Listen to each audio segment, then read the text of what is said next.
அவர் வந்த வேலை முடிஞ்சிருச்சு. ஏற்கனவே ஒரு சோதனை அவருக்கு வைக்கப்பட்டுச்சு. என்ன? அந்த யெரொபெயாம் விருந்துக்கு கூப்பிடுறாரு. அப்ப ஆண்டவர் ஏற்கனவே சொல்லிட்டாரு வேண்டாம் அப்படின்னு.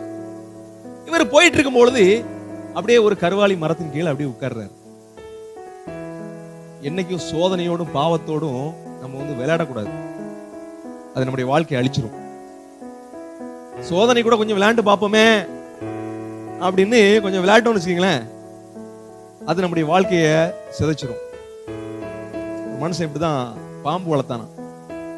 அந்த பாம்பு அழகா அவனை உடம்புல அப்படி இது பண்ணுமா, அது அவனுக்கு மசாஜ் பண்றது போல இருந்துச்சு. அந்த பாம்பு நெளிய நெளிய அவன் உடம்புல மசாஜ் நல்ல அழகா இருந்துச்சு அவன். ஆனா காலம் செல்ல செல்ல செல்ல அந்த பாம்பு நல்ல தீனி போட்டு வளர்த்தான். அது நல்லா சாப்பிட்டுட்டு கடைசியில அவனையே கொண்டு போட்டுருச்சு. இதுதான் பாவம் செய்யற வேலை. சோதனையோடு நாம் விளையாடணும் என்றால், பாவத்தோடு நாம் விளையாடணும் என்றால், அந்த சோதனையும் பாவமும் நம்ம கூட விளையாண்டுரும். யெரொபெயாம் மூலமாக ஒரு சோதனை வருது. அந்த சோதனையில தப்பிச்சு வந்துட்டாரு. நான் அப்பம் புசிக்கும் தண்ணி குடிக்கும் ஆண்டவர் சொல்லல அப்படின்னு தப்பிச்சு வந்துட்டாரு. நேரா அவரு ஆண்டவர் எங்க அனுப்புறாரோ வேகமா போயிருக்கலாம். கருவாலி மரத்தின் கீழே இளைப்பாறுகிறார். சில நேரத்துல ஆவிக்குரிய வாழ்க்கைக்கு கொஞ்சம் ரெஸ்ட் கொடுப்போமே அப்படி சொல்லிட்டு அப்படியே உட்கார்ந்தா போதும், எழுந்திருக்க முடியாத சூழ்நிலை. ஆவிக்குரிய வாழ்க்கைக்கு ரெஸ்ட் கொடுத்துருவோம். கொஞ்சம் ரொம்ப ஆவிக்குரிய வாழ்க்கையில் ஈடுபட்டுட்டோம், என்ன ரொம்ப நம்ம ஆண்டவருக்கு நிறைய காரியங்களை செஞ்சுட்டோம். அதனால we can have a rest for some time.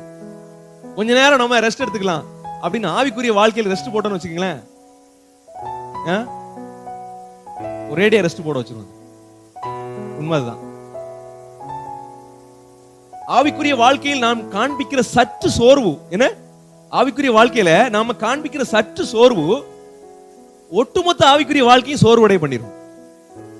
இதனுடைய அனுபவம் இருக்குதா? எல்லாருக்கும் இருக்கும். கண்டிப்பா இருக்கும், கண்டிப்பா இருக்கும்.